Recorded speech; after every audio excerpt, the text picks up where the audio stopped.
She couldn't stand the millionaire next door, until one night revealed the heart meant for hers. She had exactly 90 seconds to decide: knock on the millionaire's door at 2 a.m. and risk looking crazy, or let his music destroy one more night of sleep. The knife in her hand, meant only for speaker wire, she told herself, made the choice feel more dangerous than it should have been. Welcome to Emotional Voyage. I'm so glad you're here to share this journey with me. If this content resonates with you, please hit the like button and subscribe. Your support helps me create even deeper, more meaningful videos for our community. Let's navigate these emotions together. The music was going to make her commit a felony. Simone Davis stood in her kitchen at 2 in the morning, staring at the shared wall of her historic Savannah townhouse, seriously contemplating which kitchen knife would be most effective for slicing through expensive speaker wire. Not hurting anyone, just property damage. That was only a misdemeanor, right?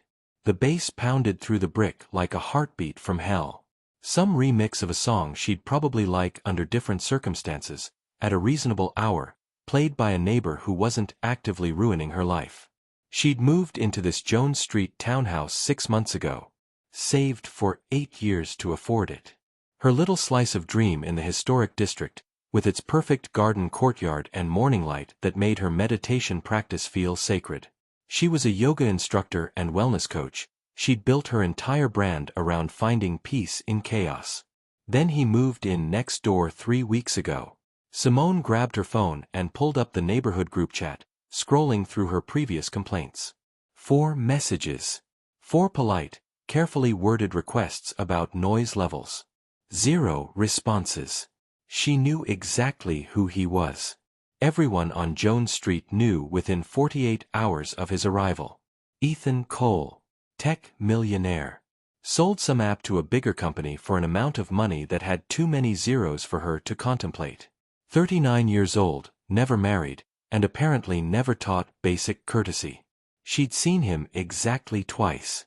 Once, getting out of a Tesla that cost more than her first house.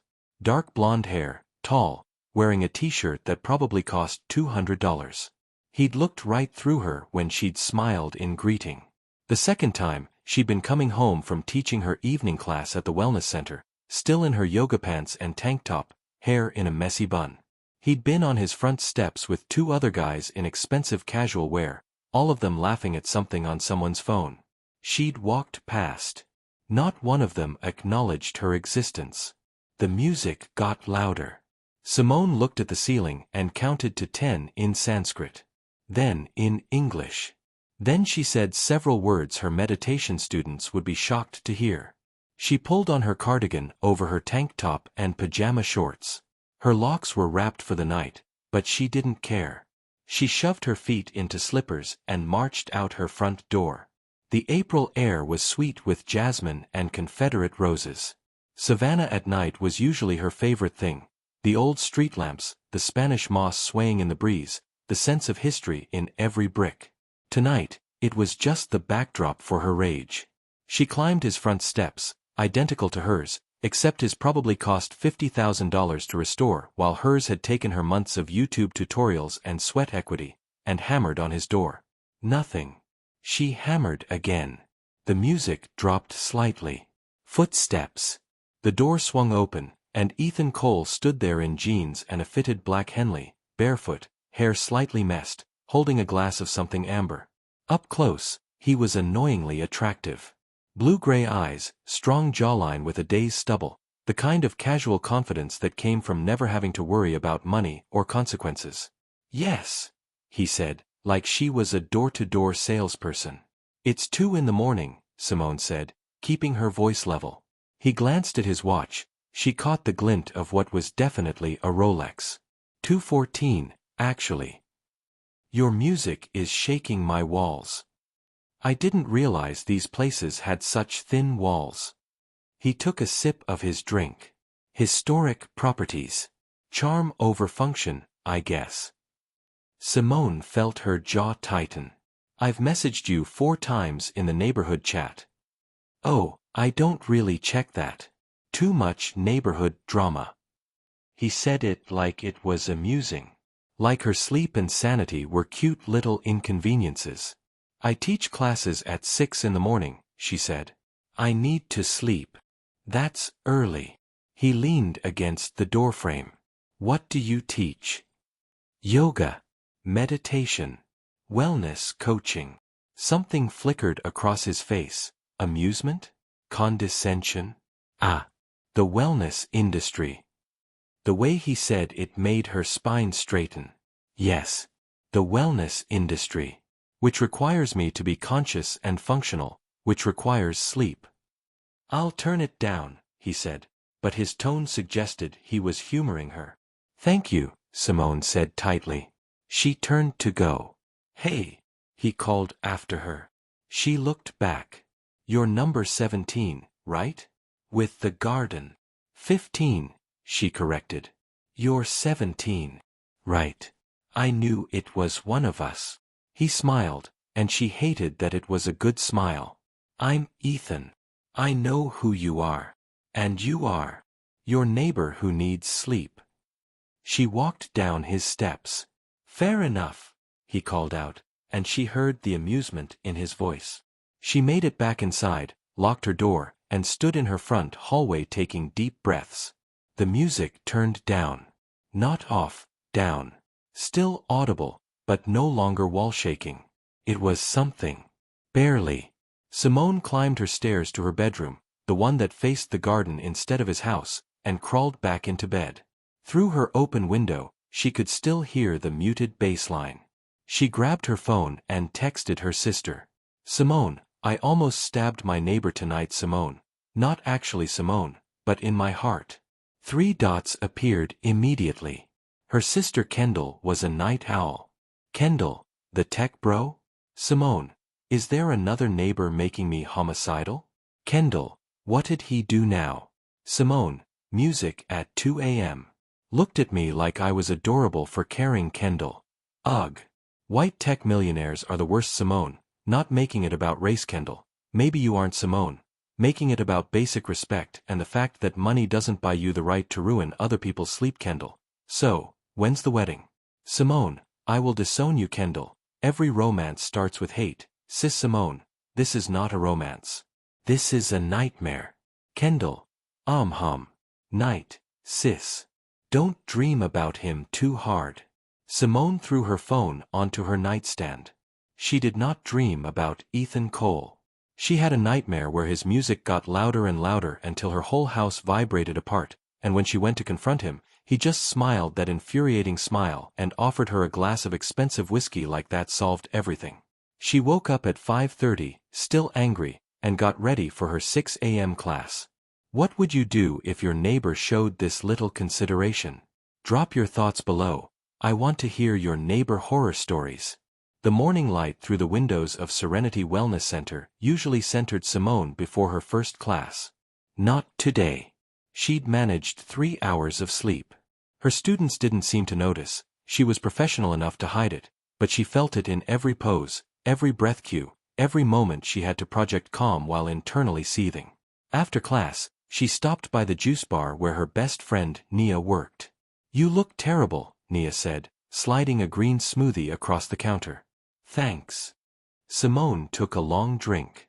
Didn't sleep. The neighbor again? Until 2 in the morning. Then I had to go over there and... She stopped as the door chimed behind her. Ethan Cole walked into her wellness center. He wore workout clothes that probably cost more than her monthly mortgage payment. Technical fabric, everything, high-end running shoes. He looked well-rested. Of course he did. His eyes found her immediately, and something like recognition crossed his face. Then he smiled. Simone turned back to her smoothie. Is that him? Nia whispered. Don't look. Oh, I'm looking. Girl, you didn't mention he was. Don't. Ethan approached the counter. Simone could feel him before she saw him, like a disturbance in her carefully maintained peace. Hey, he said.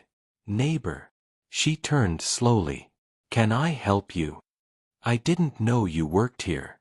I just moved to Savannah, trying to find a good gym. He looked around the space, the bamboo floors, the meditation room visible through glass walls, the retail section with singing bowls and organic skincare. This is nice. Very calm. That's the intention, Simone said. Do you teach all the classes, or?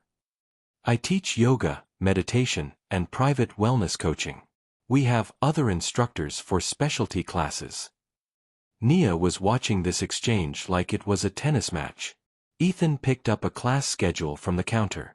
What would you recommend for someone who sits at a computer too much? My back's been killing me. Any of our therapeutic yoga classes, Simone said professionally. Tuesday and Thursday evenings at 7, Saturday mornings at 9. Do you teach those? Thursday evenings. Perfect. He pulled out his phone. Can I book now, or? Nia jumped in. You can register online or at the desk. First class is $20, or we have monthly memberships. I'll do a yearly membership, Ethan said, still looking at Simone. Whatever the top tier is. That's the platinum level, Nia said, her voice slightly strangled. $1,200. Unlimited classes, private studio access, quarterly wellness consultations. Great. He tapped his phone a few times. Done. So I'll see you Thursday. Simone felt ambushed. That's a class for all levels. If you've never done yoga before. I haven't. But I'm a quick learner. He smiled again. And you're a good teacher, right? One of the best in Savannah, Nia said. Thanks, Nia, Simone said tightly. Ethan's phone buzzed. He glanced at it, frowned slightly. I have to take this. See you Thursday, neighbor. And hey, sorry again about last night. I really will be more careful about the noise. He walked outside, already talking into his phone about bandwidth and user interface. Nia grabbed Simone's arm the second he was gone. Oh my God. Don't. He just dropped $1,200 to take your class. He dropped $1,200 because that's nothing to him.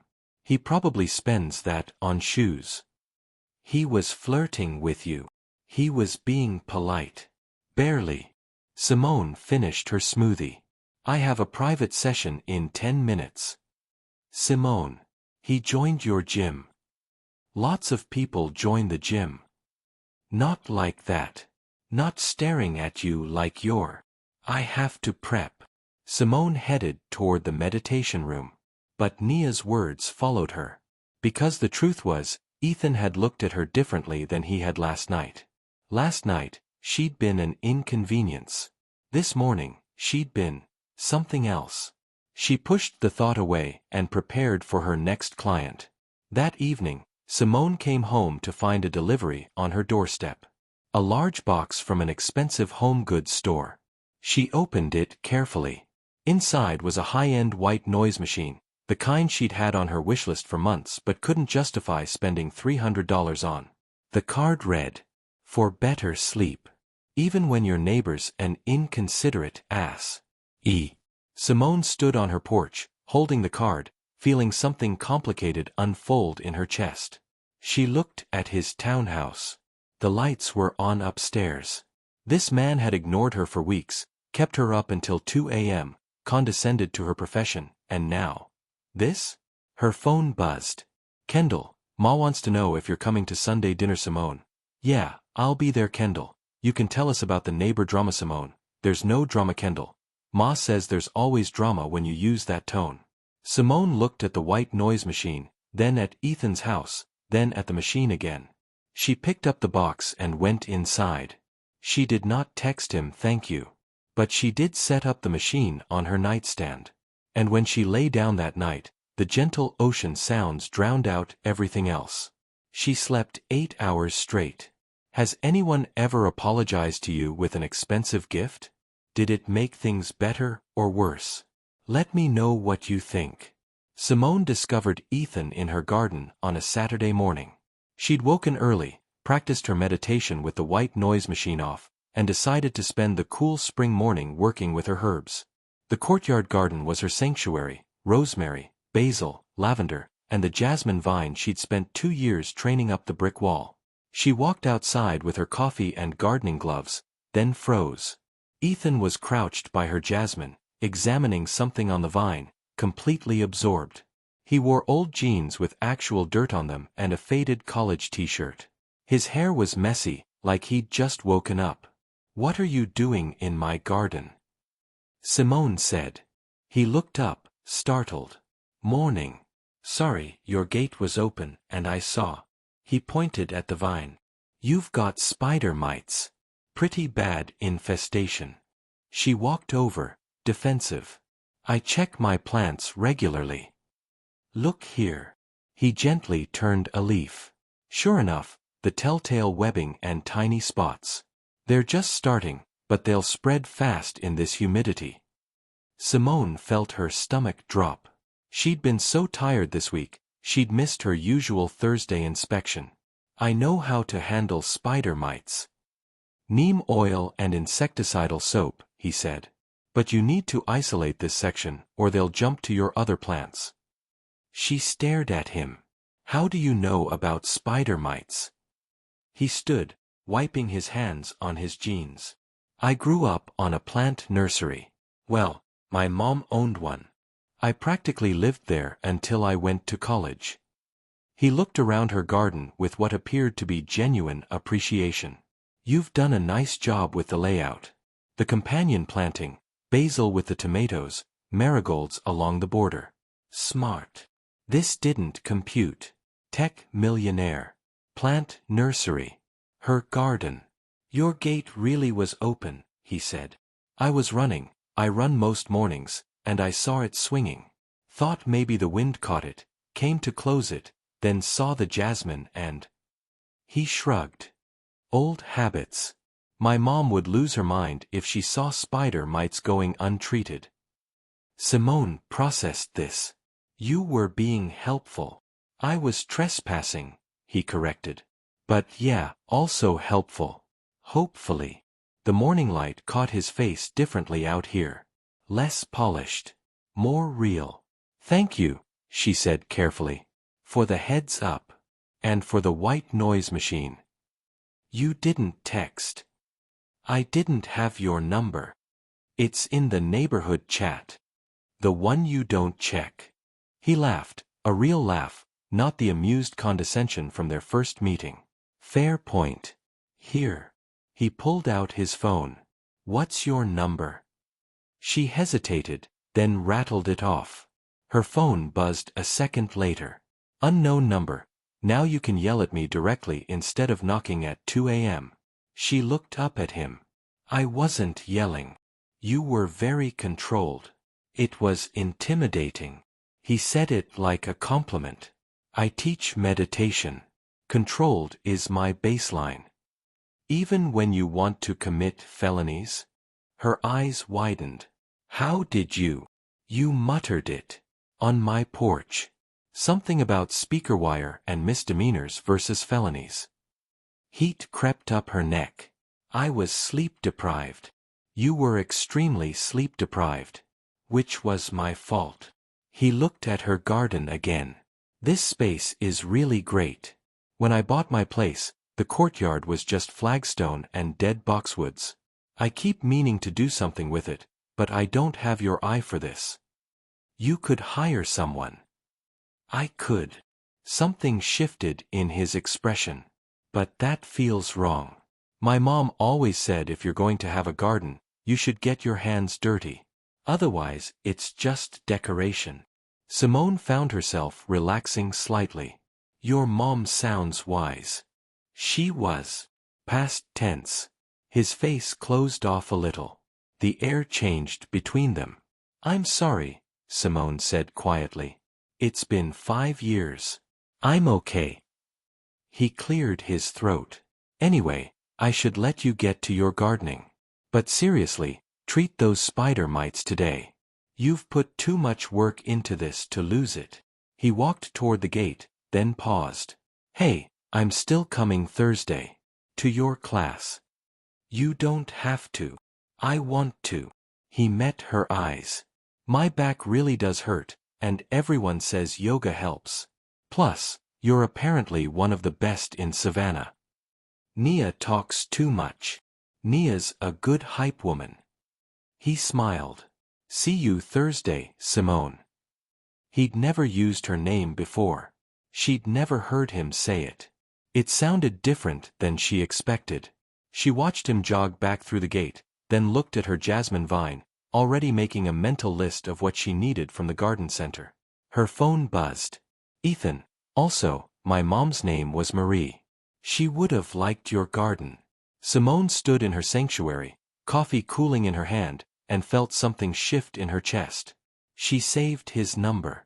Have you ever completely misjudged someone at first? What changed your mind? Tell me in the comments. Thursday evening, Simone's therapeutic yoga class had 12 students. 11 regulars and one tech millionaire who looked completely out of place on the rental mat in the back row. Ethan had arrived 15 minutes early. She'd watched through the glass as he checked in at the desk, got his mat and blocks, and chose a spot as far from the front as possible. He sat cross-legged now, attempting to look casual, but she could read the tension in his shoulders from across the room. Evening, everyone, Simone began, dimming the lights slightly. We have some new faces tonight, so we'll start with basics. This is a judgment-free space. Listen to your body. Modify anything that doesn't serve you. She caught Ethan's eye briefly. He nodded. They started with breathing exercises. Simone walked the room, correcting postures, offering adjustments. When she reached Ethan, she noticed his hands were positioned wrong for the breathing technique. May I? She asked. Sure. She adjusted his hand placement on his ribs, professional and quick. But she felt him tense under the touch, and she pulled back faster than necessary. You want to feel the breath expand here, she said. Let everything else release. Got it, he said quietly. They moved through gentle poses. Cat-cow, child's pose, downward dog. Ethan was terrible at yoga. Not terrible like uncoordinated, terrible like his body had been sitting in chairs for 20 years and had forgotten how to do anything else. His hamstrings were so tight he couldn't straighten his legs in forward fold. His shoulders rounded forward even when he tried to open his chest. But he kept trying. No complaints, no jokes, just genuine effort. During pigeon pose, a deep hip opener that made strong men cry, Simone watched him struggle into position. His face went red with effort. That's enough, she said softly, crouching beside him. Come out of it.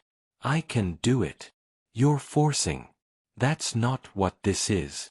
She guided him into a modified version with a block. Yoga isn't about achieving the perfect pose. It's about meeting yourself where you are. He breathed hard, settling into the modification. Where I am is apparently falling apart. Where you are is human. She moved to the next student. At the end of class, during Savannah, final resting pose, Simone guided them through visualization. Her voice low and calm, she talked about releasing what no longer served them, about making space for new growth. She watched Ethan on his mat, eyes closed, completely still for maybe the first time since he'd walked into the studio. His face had relaxed. The constant tension in his jaw had released. He looked younger, peaceful. Something in her chest tightened. After class, students rolled up their mats and filtered out. Ethan stayed back, moving slowly like everything hurt. You okay? Simone asked. I'm going to feel this tomorrow, aren't I? Probably. But it's good pain. Your body's waking up. He rolled up his mat carefully. Thank you. For the modifications. I know I was the worst one here. You weren't. And even if you were, that's not the point. She started putting away blocks. What made you actually come? Not just join, actually show up. He was quiet for a moment. Honestly, I haven't slept well in 3 years. Work stress, constant travel before I moved here, always in my head about the next thing. He set the mat aside. That white noise machine I sent you. I ordered 2. I've been using mine every night since. Is it helping? Some. But tonight, during that final thing. Savannah. Right. That's the first time my brain has actually shut up in. I can't remember how long. He looked at her. So I guess I came back for more of that. The studio was empty now except for them. The evening light through the windows painted everything amber. You're welcome here, Simone said. Any time. Even though I'm the nightmare neighbor who kept you up until 2 a.m.? Even though. She smiled slightly. Character growth. He laughed. For me, or you? Both of us, probably. They walked out together. In the parking lot, he headed toward his Tesla, then turned back. Hey, can I ask you something? Sure. That Sunday dinner your sister mentioned, the family thing, is that regular? Simone tensed slightly. How do you know about Sunday dinner? Your sister posted in the neighborhood chat. Something about borrowing a folding table. You said you don't check the chat. I started checking it. He shifted his weight. After you complained about me 4 times and I never saw any of them. Oh. Anyway, I was just curious. Family dinner sounds nice. I haven't had one of those in years. There was something in his voice, loneliness, maybe. The kind money couldn't fix. Every Sunday at my mom's, Simone heard herself say. Standing invitation to family and close friends. She didn't invite him. She didn't not invite him. They stood in that ambiguous space. I should go, Ethan said finally. See you next week. Thursday at 7. She watched him drive away, then sat in her car for a long moment before starting the engine. Her phone buzzed. Ethan, thanks again. I already feel better. Simone, that's the yoga working. Keep coming back. Ethan, planning on it. What's something you were terrible at but kept trying anyway? Drop your stories below. The rain came on a Tuesday afternoon, one of those sudden spring storms that turned Savannah into a watercolor painting. Simone was leading a private meditation session when the power went out. Her client, a lawyer who paid extra for the sunset time slot, sat across from her in the candlelit stillness. They'd just finished when Simone's phone lit up with alerts. Flooding on Victory Drive. Power outages across the historic district. Severe thunderstorm warning until 9 p.m. I need to get home, her client said, already gathering her things. Simone walked her out, then checked her own phone. 17 missed texts in the neighborhood chat, mostly people asking about street flooding and offering help. One text stood out. Ethan, your courtyard gate is open again. Wind caught it. I secured it, but you've got some planters knocked over. Want me to move them inside? She called him instead of texting. Hey, he answered on the first ring. You're home. Yeah, I saw the weather coming and wrapped up early. Your gate was banging pretty hard against the wall. I didn't want it to damage the brick. Thunder cracked overhead. Through the wellness center windows, she could see the street already pooling with water. Thank you, she said. The planters can wait, they're ceramic, they'll be fine. But if the gate's secure, that's huge. Do you need a ride home? The flooding's getting bad. She looked out at the deluge. Her car sat in the lot, but Victory Drive was between here and Jones Street. If it was already flooded, I can wait it out here, she said. For 6 hours? The weather service says this won't clear until late. I've got candles and, the line crackled with static. Ethan. Still here. Listen, I have a better idea. Come to my place. She went silent. I know how that sounds, he said quickly. But I have a generator. Full power, hot food, and you're literally next door once you get to the street. Better than sitting in the dark at the center. I don't know. Simone. His voice was serious now. Victory Drive is underwater. You know how fast it gets worse. I'm offering shelter, that's all. No strings, no weirdness. Just a dry place to wait out the storm. Another crack of thunder decided for her. Okay. But I'm driving myself. Fair enough. Be careful. 20 minutes later, soaked despite her umbrella and rain jacket, Simone stood on Ethan's front porch. She'd made it through the flooding, but her car had stalled twice and her nerves were shot.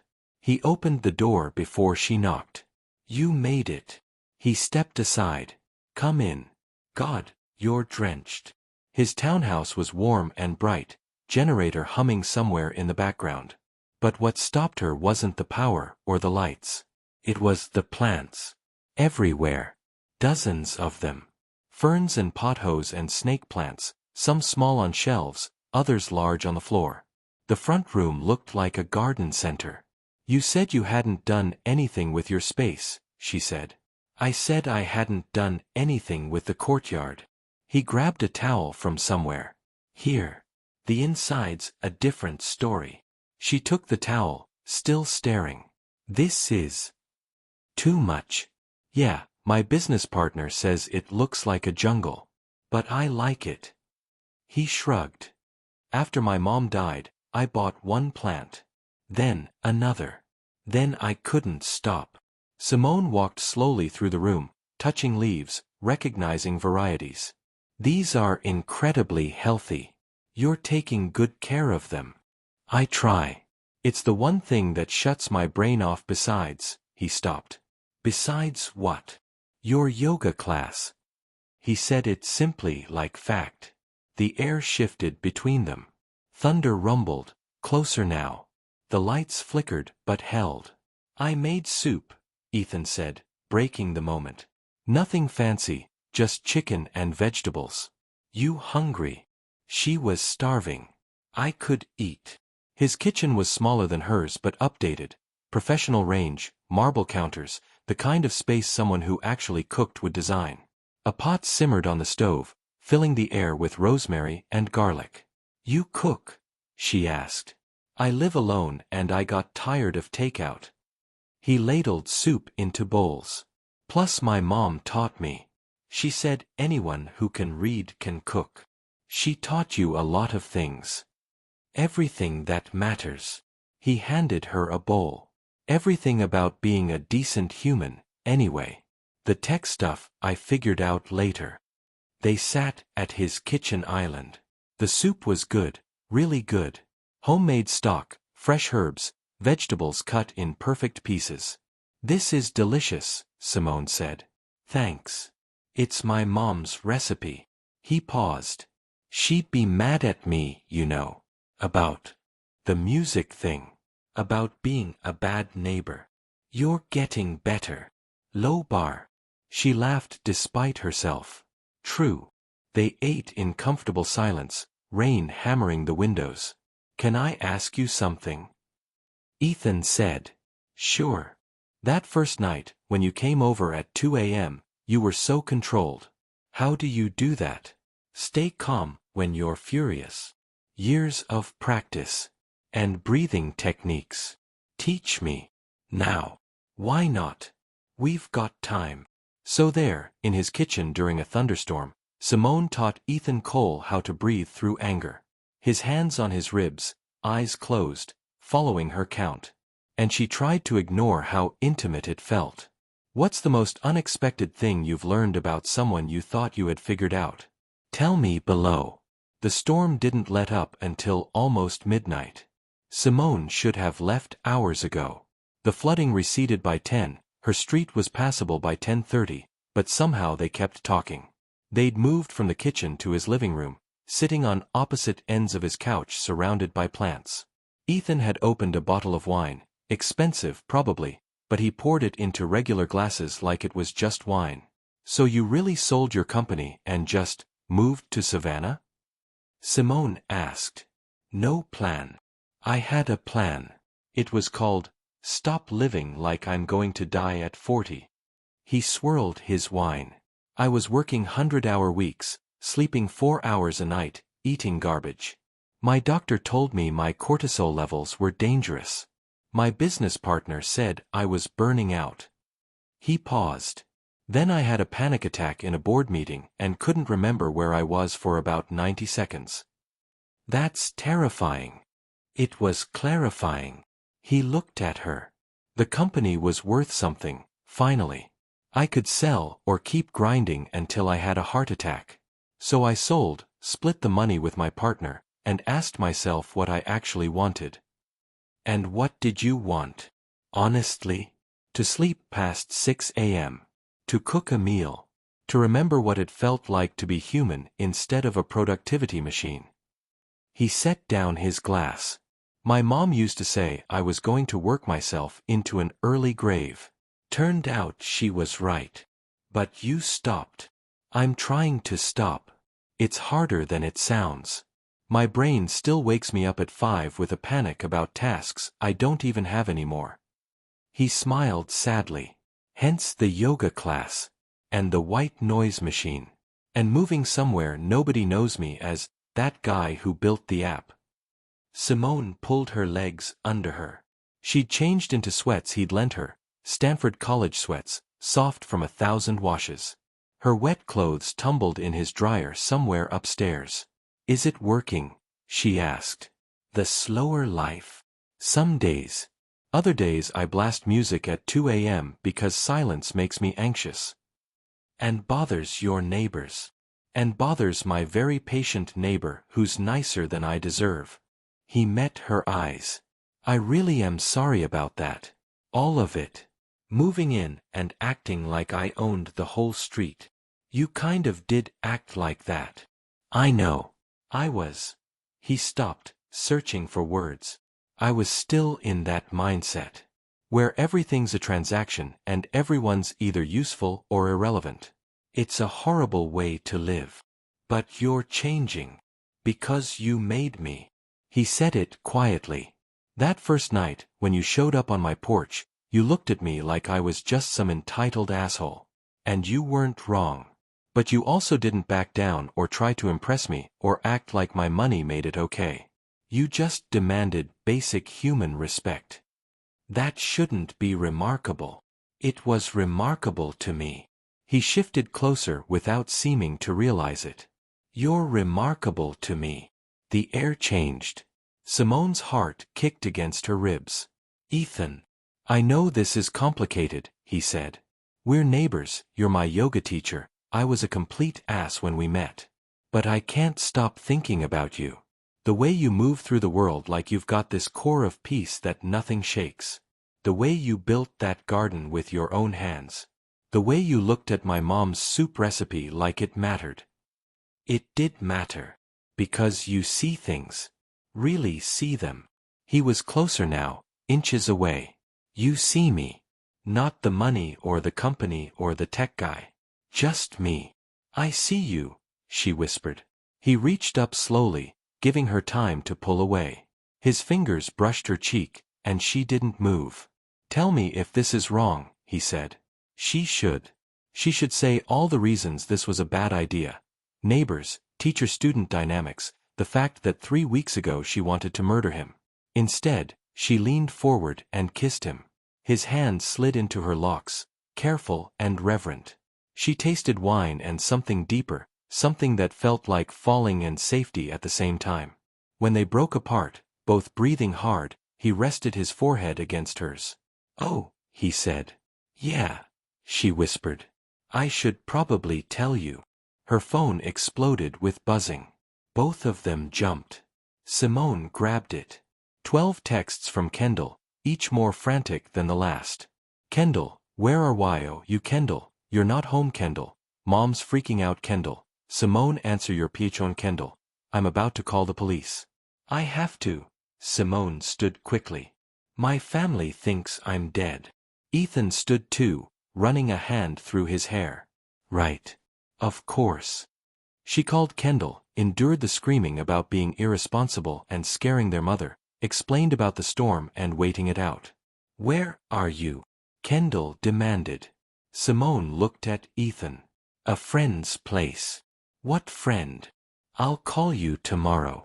She hung up before Kendall could interrogate further. I should go, Simone said. Yeah. But neither of them moved. Ethan. I know. We should probably talk about this when we're not. Yeah. He walked her to the door. Her clothes sat in a bag, dry and warm. On his porch, rain scrubbed air between them. He caught her hand. "For what it's worth," he said, "I don't regret that." "Me neither." She walked home in borrowed sweats, her heart racing. Everything changed. Have you ever had a moment where everything shifted in an instant? What happened next? Share your story. Simone avoided Ethan for 3 days.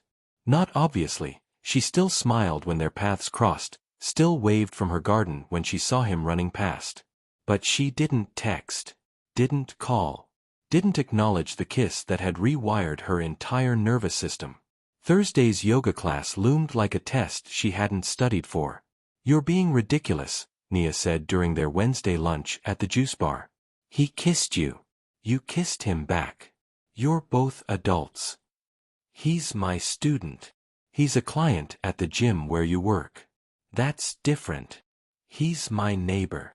"So, that's actually convenient." Nia bit into her wrap. "What's the real problem?" Simone stared at her kale salad. "You didn't see his house, Nia. The generator during the power outage, the wine that probably cost more than my car payment, the kitchen renovation that cost what I make in a year. We're from different worlds. He grew up in a plant nursery. You told me that yourself. And then he made millions in tech. You don't just come back from that. You don't unlearn that kind of privilege." Nia set down her wrap. "Or maybe you're scared because you actually like him, and liking him means risking something real." Simone's phone buzzed before she could respond. "Ethan, still seeing you tomorrow for class? Or should I find a different teacher?" Her stomach flipped. "Simone, same time, same place. Why would you need a different teacher?" "Ethan, thought maybe I made things weird the other night." "Simone, we should probably talk about that." "Ethan, your garden or mine?" "Tonight?" She hesitated, fingers hovering over the keyboard. "Simone, mine. 7 p.m. He showed up at 7 exactly, holding 2 takeout containers. "I made too much dinner," he said from her doorstep. "Thought you might be hungry." It was such an obvious lie that she almost laughed. "You just happened to make extra? I'm still learning portions. Cooking for one is hard." She let him in. They sat in her courtyard as the sun set, eating his accidental extra food, Mediterranean chicken with roasted vegetables, perfectly seasoned. "We should talk about what happened," Simone said finally. "Okay." He set down his fork. "You start." "I think you're—" She struggled for words. "I think there's something here. Between us. But I also think it's complicated. Because we're neighbors. Because of a lot of things." She took a breath.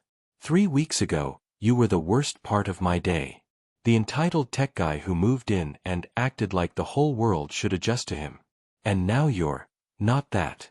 But I don't know if you've actually changed or if I'm just seeing what I want to see." "That's fair." He was quiet for a moment. "Can I be honest? Please?" "I came to Savannah to escape my old life. The startup grind, the constant pressure, the version of myself I didn't like anymore. I thought I could just restart. New city, new routine, pretend the last 15 years didn't happen." He met her eyes. "But that first night when you came to my door, you didn't let me pretend. You held me accountable. And it pissed me off at first, but then I realized that's what I needed. Someone who saw through the bullshit." "Ethan, I'm not done." He leaned forward. "I like you. I like how you've built this whole life based on intention and peace. I like that you call me out when I'm being an ass. I like that you see my mom's plants in my house and understand what they mean. And yeah, it's fast and complicated and we're neighbors, but I don't want to pretend it's not happening."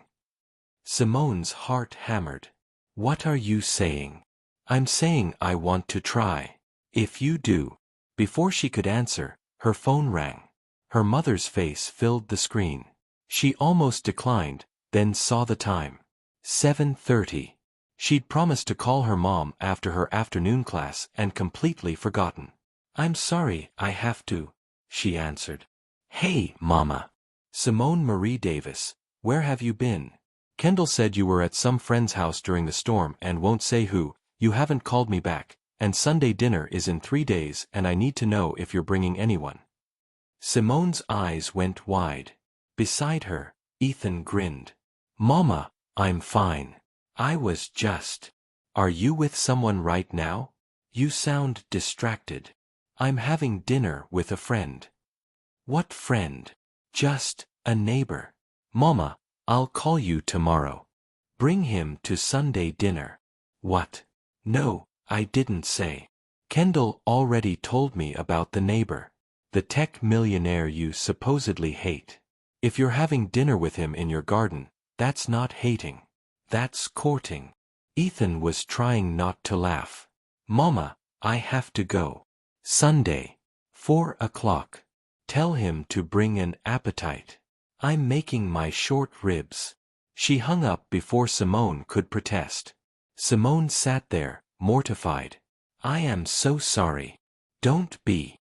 Ethan was fully smiling now. "Should I bring wine? You are not coming to Sunday dinner. Your mom invited me. It would be rude to refuse." "Ethan, I want to meet your family, Simone. If we're doing this, and I really want to do this, I want to do it right." She looked at him in the fading light, surrounded by her jasmine and herbs, and felt her resistance crumbling. "They're going to interrogate you. I can handle it. My mom doesn't hold back." "Good. Neither does mine. Didn't. I respect that." Simone took a shaky breath. "Okay. Sunday. 4 o'clock. But if this goes badly..." He kissed her. Soft and sure and full of promise. "It won't," he whispered against her lips. She wanted to believe him. Meeting the family. Too soon or the perfect test? What do you think? Comment below. Sunday arrived too fast. Simone changed outfits 3 times before settling on a casual sundress. Not too formal, not too casual, not like she was trying to impress anyone even though she absolutely was trying to prevent her family from scaring Ethan away. He texted at 3:30. "Ethan, on my way. Bringing wine, white and red, flowers for your mom, and my best behavior. Simone, you don't have to bring anything. Ethan, my mom would haunt me if I showed up empty-handed." Her mother's house was in Ardsley Park, a 1920s bungalow that had been in the family for 2 generations.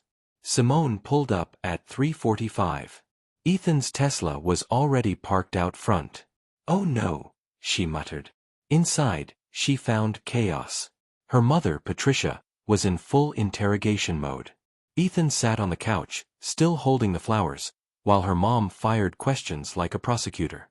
Kendall perched on the arm of the chair, grinning like this was the best entertainment she'd had in months. "And you sold this company for how much?" Patricia was saying. "Mama," Simone interrupted. "I'm here." Her mother turned. "Oh good. Your friend arrived early. Very punctual. I like that." Ethan stood, relief washing over his face. "Hey. See you survived the welcome committee," Simone said. "Barely." But he smiled. Patricia took the flowers, beautiful, expensive, from that boutique on Broughton Street, and the wine, examining the labels with approval. "Well, at least he has taste. Come on, dinner's almost ready. Simone, help me in the kitchen." It wasn't a request. In the kitchen, her mother rounded on her immediately. "That man is in love with you. Mama, we've known each other a month. I know what I see. The way he looks at you. Like you hung the moon and stars." She stirred her pot of collard greens. "Question is, how do you feel about him?" "It's complicated. Love usually is." Her mother handed her a bowl of mac and cheese. "Take this to the table. And Simone, don't overthink yourself out of something good." Dinner started well enough. Patricia's cooking was legendary. Short ribs falling off the bone, mac and cheese with 3 kinds of cheese, collards cooked with smoked turkey, cornbread that melted in your mouth. Ethan praised everything genuinely, and her mother warmed to him incrementally. Then Kendall asked the question. So Ethan, what made you move to Savannah? Seems random for a tech millionaire. Needed a change, he said. Slower pace, different environment. Running from something? Kendall's tone was light but sharp. Kendall, Simone warned. What? It's a valid question. Guys with money don't just abandon their whole life unless something's chasing them. Ethan set down his fork carefully. You're right. I was running. From burnout, from panic attacks, from becoming someone I didn't recognize anymore. The table went quiet. My business partner, his name's James, he basically forced me to sell before I killed myself. Told me the company wasn't worth my life. Ethan's voice stayed even. So I sold, split everything 50-50 with him, and left. Came here because I'd never been, because nobody knew me, because I could start over. And is it working? Patricia asked quietly. Some days. He looked at Simone. Better lately. Kendall's expression softened. That's actually really honest. Your sister demands honesty, Ethan said. She doesn't let me get away with anything. Good, Patricia said. She shouldn't. The conversation shifted to easier topics: Savannah gossip, Patricia's garden club drama, Kendall's new job at the hospital. Simone started to relax. Then her mother's friend Diane arrived for coffee. Diane took one look at Ethan and her face changed. Ethan Cole, she said slowly. I thought that was you. He went very still. Hi, Diane. You two know each other? Patricia asked. My daughter Claire worked for his company, Diane said, her voice cooling. Until he sold it out from under everyone without warning. She lost her job, her stock options, everything. Simone's stomach dropped. Mrs. Richardson, Ethan started. Gave everyone 2 weeks severance and called it generous. Diane looked at Patricia. This is the man your daughter's dating? The one who put my Claire out of work. That's not what happened, Ethan said quietly. The acquiring company kept 90% of staff. They offered Claire a position in California. You expected her to uproot her entire life for a lateral move across the country. I expected the company that bought us to honor their commitments. When they didn't, I tried to help however I could. With what? Your guilt money. Diane, Patricia said firmly. That's enough. But the damage was done. Simone looked at Ethan, at the tension in his jaw, the way his hands gripped his knees. She saw him the way Diane did, the tech millionaire who made choices that hurt people, who walked away rich while others scrambled. I should go, Ethan said, standing. Mrs. Davis, thank you for dinner. Simone, I'll see you later. He left before she could respond. The table sat in awful silence. Well, Kendall said quietly.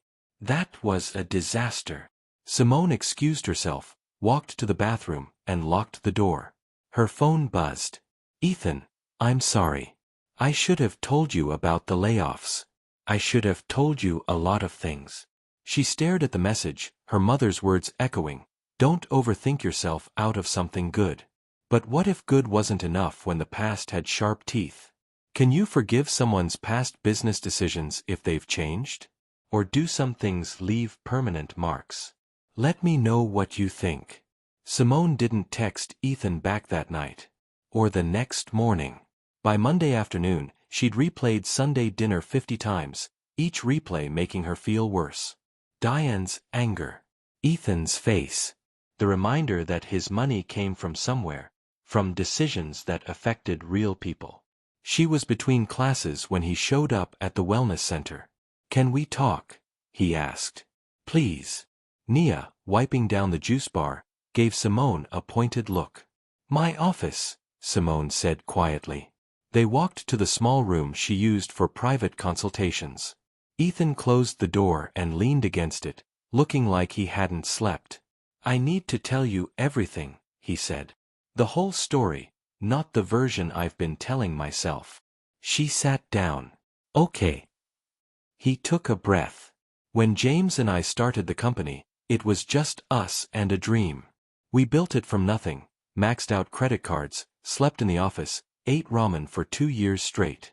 We hired people we believed in. Claire Richardson was one of our first employees." Simone stayed silent. "We grew fast. Too fast. Investors pushed us to scale before we were ready, and we listened because we were young and stupid and thought we knew everything." He ran a hand through his hair. "By year 5, we had 120 employees. By year 7, I was having panic attacks and James was on blood pressure medication at 36. So you sold." "We got an acquisition offer. Tech giant wanted our user base and our algorithm. They promised to keep everyone, promised opportunities for growth." His voice went flat. "James and I negotiated for weeks, made them put retention guarantees in writing. They agreed to everything. But acquisition contracts have loopholes. 90 days after closing, they restructured. Moved half our team to California with 48 hours notice, eliminated the other half's positions entirely. Called it operational efficiency." He finally met her eyes. "Claire was in the second group. 27 other people I hired, mentored, promised futures to, gone. What did you do?" "Legally, nothing I could do. The contract protected them. So I used my half of the sale money to create a fund, helped with job placement, covered health insurance gaps, gave severance the company wouldn't. Claire refused it. Said it was guilt money, and she was right." Simone processed this. "How much did you give?" $2 million. More than half what I walked away with." "That's not nothing, Ethan. It's not enough." His voice cracked. "I see their faces every time I close my eyes. People who trusted me, who believed in what we were building.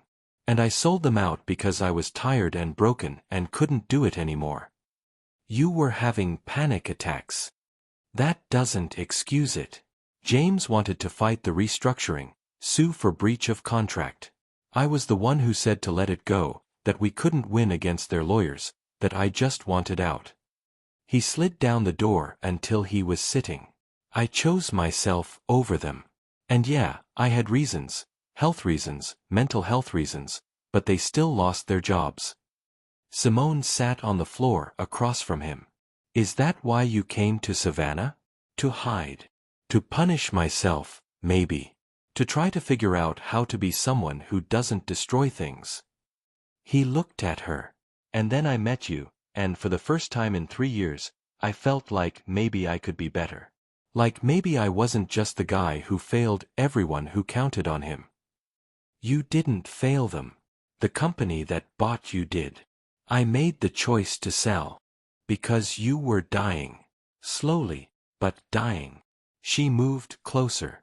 "Ethan, what would have happened if you'd stayed?" "I don't know." "Yes, you do." He was quiet for a long moment. "I'd have had a heart attack. Or worse. My doctor said if I didn't stop, I had maybe a year before something catastrophic happened." "So you chose to live." "I chose to live and 28 people lost their jobs." "Both things are true," Simone said softly. "And you can't carry all of that guilt alone.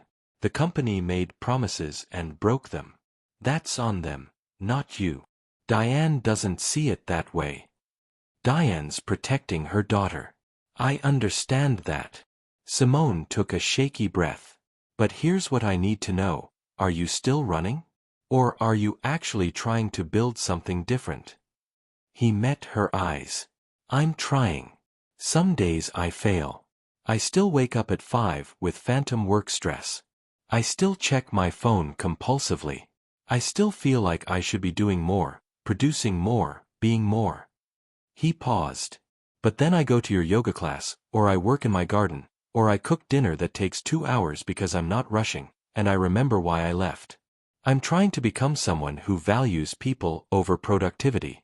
Someone my mom would be proud of. She would be proud of you. You don't know that. I know she taught you about plants and cooking and showing up with flowers for someone's mother. That's not nothing. Simone reached for his hand. I know you sent me a white noise machine instead of getting defensive. I know you secured my gate in a storm and treated my spider mites and showed up to a yoga class even though you knew you'd be terrible at it. I'm still terrible at it. You're getting better. She squeezed his hand. That's all any of us can do. Get a little better every day. He pulled her closer until she was sitting between his knees, her back against his chest. I'm scared I'll mess this up, he whispered into her hair. You will mess it up sometimes. So will I. But you'll tell me when I do. Every single time. Good. He wrapped his arms around her. I need that. I need you to keep me honest. They sat there on her office floor while the afternoon light faded. Her phone buzzed. A text from her mother. Mama, Diane apologized for ambushing you both. She's still angry, but she knows it wasn't entirely his fault. How's your young man doing? Simone showed Ethan the text. Your mom called me your young man, he said. Don't let it go to your head. Too late. He kissed the top of her head. Does this mean I get another chance at Sunday dinner? You get another chance at a lot of things. He turned her around until they were face to face. I'm falling for you, he said. Completely. Terrifyingly. In love with you. Her breath caught. Ethan. You don't have to say it back. I just needed you to know. But she did say it back. Because it was true. When someone's honest about their past mistakes, does it make you trust them more or less? Share your thoughts. 3 weeks after the disaster dinner, Ethan disappeared. Not literally. Simone could see his lights on at night, knew he was home. But he stopped coming to yoga class. Stopped texting. Stopped appearing in her garden to point out aphids or share soup. She told herself she wasn't worried. They'd said, I love you, 3 weeks ago, had been practically inseparable since, and now, silence. On Thursday evening, Kendall showed up at her door. Get dressed, her sister said. Something nice. What? Why? Because your boyfriend asked me to get you to Colonial Park Cemetery by 7, and I'm not asking questions. I'm just following orders from a man who looked very nervous and very determined. Simone's heart jumped. Ethan called you. Texted. Very politely. Said it was important. Kendall pushed into the house. So move it. You've got 45 minutes. This is crazy. It's romantic. There's a difference. Simone changed into a dress, nothing too fancy, just a soft blue sundress Ethan had once said he liked. She left her locks down, added the amber earrings her grandmother had given her. Kendall drove her to the cemetery, the oldest in Savannah, with its ancient oaks and crumbling tabby walls. The sun was setting, painting everything gold and rose. He's waiting by the east wall, Kendall said. And Simone. Whatever he's about to do, just listen with your heart, okay? You know what this is about? I have suspicions. Now go. Simone walked through the cemetery gates, past the old graves with their worn inscriptions, following the path she'd walked 100 times. The east wall came into view, and there was Ethan. He'd transformed the space. String lights hung from the oak branches, casting warm light over a small area he'd clearly spent hours setting up. A blanket spread on the ground, surrounded by lanterns. And plants, dozens of them in pots, arranged in a careful pattern. What is all this? She asked. He turned, and she saw the nervousness Kendall had mentioned. Can you come here? Please. She walked closer, and that's when she saw what the plants spelled out. Simone. Her name in living green. I've been working on something, Ethan said. That's why I've been distant. Not because I wanted to be, because I needed to get this right. Get what right? He pulled out his phone, opened a document, and handed it to her. It was a business plan. Professional, detailed, thorough. The Marie Cole Foundation, supporting displaced workers in tech sector transitions. She looked up at him, eyes wide. I named it after my mom, he said. She always said if you have resources, you use them to help people, not hoard them. So I'm using mine. He gestured to the document. It's a non-profit. Job training, resume support, health insurance assistance, mental health resources, everything people need when they lose their job through no fault of their own. Starting with the 28 people from my company, but expanding to anyone in tech who gets caught in acquisition restructuring. Ethan, this is.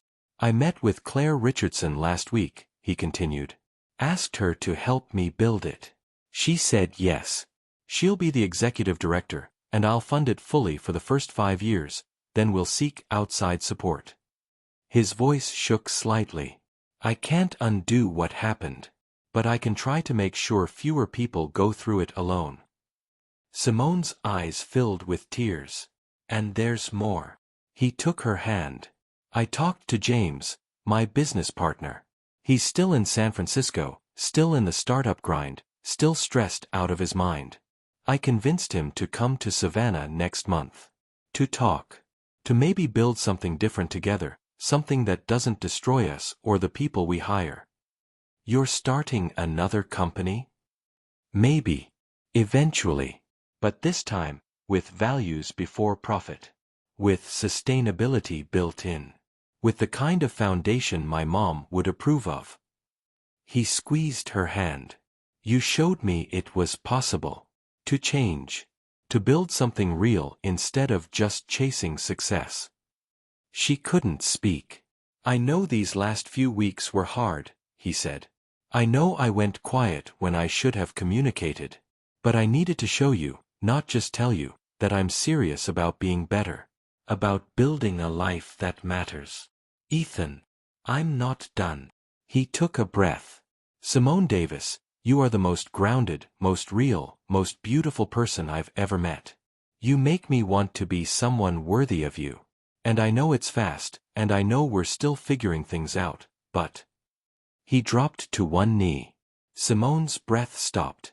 I'm not proposing, he said quickly, seeing her face. Not yet. I know that's too soon. But I'm promising you this. He pulled out a small box, opened it to reveal a key. I want to build a life with you. A real one. I bought the lot behind our houses, the empty one between us and the next street. And I want to build a garden there. With you. Something we create together, from the ground up. Tears spilled down her cheeks. A shared garden, she whispered. A shared life. If you want it. If you'll take a chance on a reformed workaholic who's still learning how to be human. She pulled him up, kissed him hard, tasted salt from both their tears. Yes, she said. Yes to all of it. The string lights swayed in the breeze, and somewhere in the old cemetery, new life was beginning. What's the most meaningful gesture someone's ever made for you? Was it big or small? Tell me below. The garden lot sat between their houses like a promise waiting to be fulfilled. Simone stood at the fence line on a Saturday morning in early July, coffee in hand, watching Ethan measure and mark stakes in the ground. They'd spent the last month planning, sketching designs on napkins, visiting nurseries, debating raised beds versus in-ground planting. James, Ethan's business partner, had arrived from San Francisco 2 weeks ago and hadn't left yet. He was currently sitting on Ethan's back steps, laptop balanced on his knees, looking more relaxed than Ethan said he'd seen him in years. You know this is crazy, right? James called over. You're literally building a garden when you could hire landscapers. That's not the point, Ethan called back, hammering another stake. What is the point? Building something with my hands that doesn't involve code or algorithms or exit strategies. Simone smiled into her coffee. Her phone rang. Her mother. Hey, Mama. Sunday dinner. This week. And tell Ethan to bring that business partner of his. I want to meet the man who's trying to steal my daughter's boyfriend back to California. Nobody's stealing anyone, Mama. Hum. 4 o'clock. Don't be late. She hung up before Simone could protest. We've been summoned, Simone called to Ethan. Your mom. Sunday dinner. You and James. James looked up from his laptop. Me. She wants to interrogate you about your intentions, Simone said. Fair warning, she will ask invasive questions and she will know if you're lying. Sounds like my kind of person, James said, grinning. Sunday dinner was surprisingly pleasant. Patricia had outdone herself. Fried chicken, potato salad, green beans with bacon, biscuits that melted in your mouth. James charmed her immediately by asking for her biscuit recipe and actually writing it down. So you're the one who convinced Ethan to sell the company, Patricia said over dessert. Peach cobbler with vanilla ice cream. Guilty, James said. He was going to work himself into an early grave. I figured better to sell and live than stay and die. And now you're thinking about starting something new? Maybe. Ethan's got some ideas about building a company differently. Sustainable hours, profit sharing from day one, mental health support built into the culture. James glanced at Ethan. I'm interested. But I told him I need to see if he can actually maintain this slower pace first. No point building something new if we just recreate the same problems. Smart man, Patricia said approvingly. Kendall leaned over to Simone. I like him. He's got good energy. Don't even think about it, Simone whispered. What? I'm just observing. After dinner, they all ended up in Patricia's backyard, a jungle of azaleas and camellias that she'd been cultivating for 30 years. James asked questions about pruning techniques. Patricia answered with the authority of someone who'd been gardening longer than he'd been alive. Ethan pulled Simone aside to the garden swing. Your mom's giving James the 3rd degree, he said. She likes him. This is her approval process. How can you tell? She's teaching him about plants. She only does that for people she's decided to keep. They swung gently, his arm around her shoulders, watching the sun set through the magnolia trees. I've been thinking, Ethan said quietly. Dangerous. About the foundation. About the garden. About what comes next. She looked up at him. And I want you involved. In all of it. He turned to face her fully. The foundation needs wellness programming, stress management, work-life balance coaching, meditation for people in crisis. You're perfect for that. Ethan, I have my own work. I know. And I'm not asking you to give it up. I'm asking if you'd consult. Design a program. Teach other instructors to deliver it. His eyes were bright. I want this foundation to help people holistically, not just with jobs and insurance. The way you helped me. Simone felt something warm bloom in her chest. You've really thought about this. I think about you constantly. About us. About building something that lasts. He hesitated. James asked me something yesterday. What? He asked if I was going to marry you. Her heart kicked against her ribs. What did you say? I said absolutely, when the time is right. When we've built enough together that you know I'm not going anywhere. When you trust that this isn't just some romantic idea but a real, solid foundation. He took her hand. I want forever with you, Simone. But I want to earn it first. She kissed him there on her mother's garden swing, tasting peach cobbler and promises.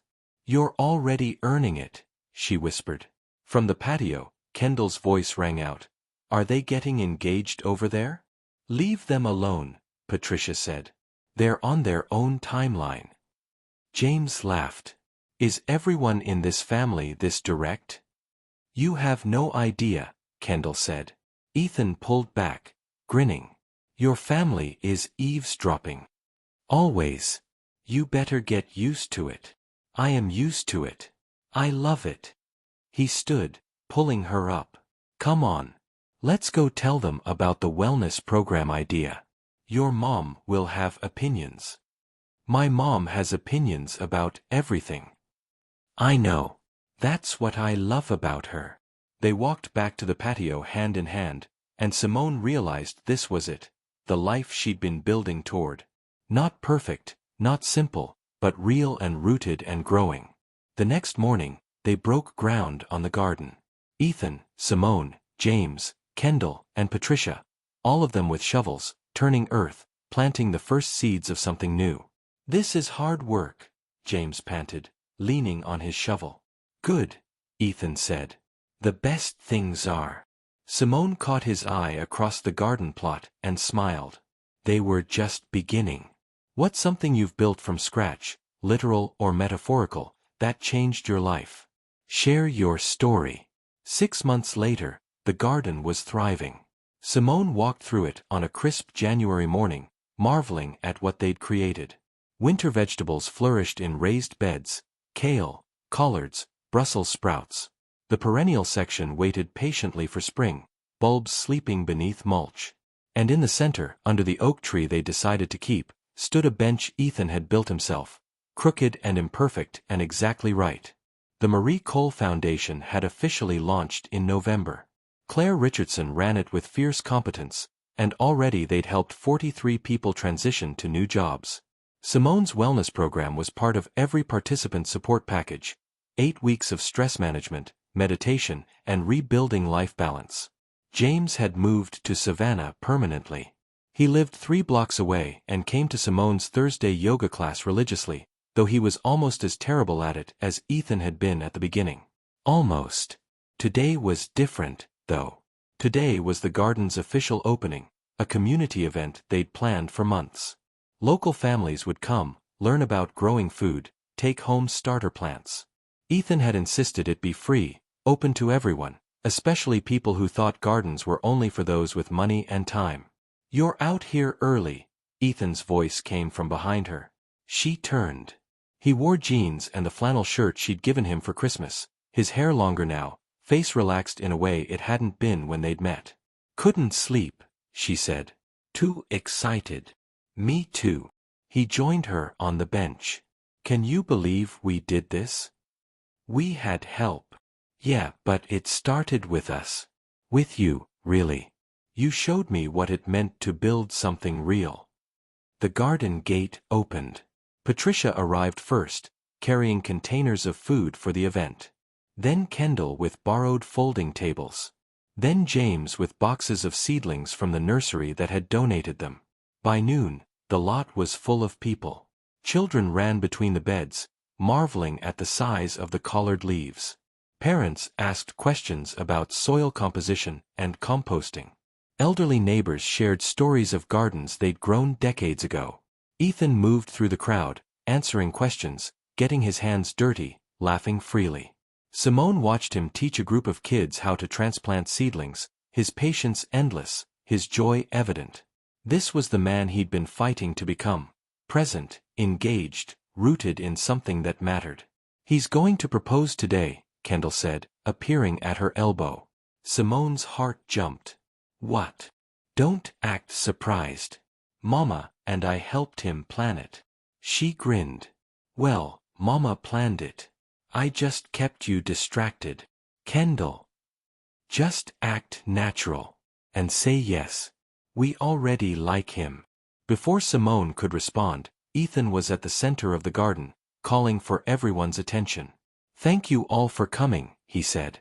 This garden represents something important: community, growth, and the idea that beautiful things take time and care to build. He looked directly at Simone. Someone very wise taught me that. She taught me that real wealth isn't in bank accounts or exit strategies. It's in the relationships we nurture, the communities we serve, the lives we touch. Simone's eyes filled with tears. Simone Davis, could you come here please? The crowd parted. Patricia pushed her forward gently. Simone walked to the center of their garden, legs shaking, heart racing. Ethan took her hands. 9 months ago, you knocked on my door at 2 in the morning and demanded I respect your peace. You didn't care about my money or my success. You just wanted basic human decency. He smiled. Best thing that ever happened to me. People laughed softly.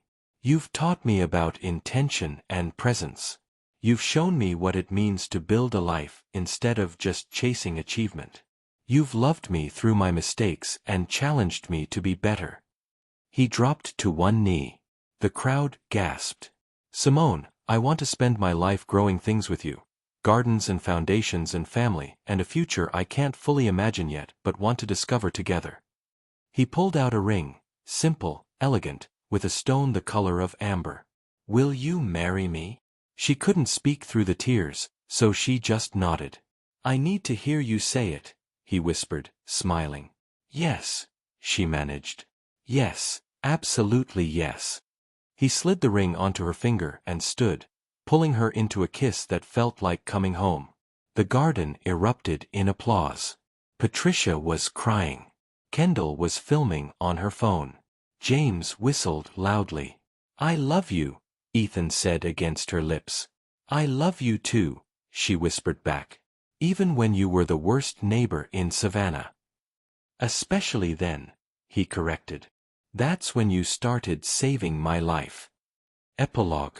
They married in the garden 6 months later, surrounded by summer blooms and everyone who mattered. Patricia cried through the whole ceremony. Kendall stood as maid of honor. James was best man, giving a speech about second chances and the power of good neighbors. Ethan's vows mentioned spider mites, white noise machines, and the woman who taught him that the best things in life required patience, care, and getting your hands dirty. Simone's vows mentioned a millionaire neighbor she couldn't stand, who turned out to be the heart meant for hers all along. They honeymooned in Charleston, visiting plant nurseries and trying new restaurants, building memories one intentional moment at a time. When they returned, the garden had grown even more abundant, just like their life together. And every Thursday night, Ethan still came to yoga class, still terrible at pigeon pose, still trying anyway, still proving that the best things were worth working for. Their story had started with conflict and grown into love. Just like the best gardens do. The end. What's your favorite love story? One where two people seemed completely wrong for each other at first. Share it with us. And if this story touched your heart, let me know in the comments. I love hearing from you. Thank you so much for watching till the end. It truly means a lot to me. If this video touched your heart or resonated with you in any way, please show your support by hitting that like button and subscribing to Emotional Voyage. Your support helps us reach more souls on this journey. Until next time, take care of your heart.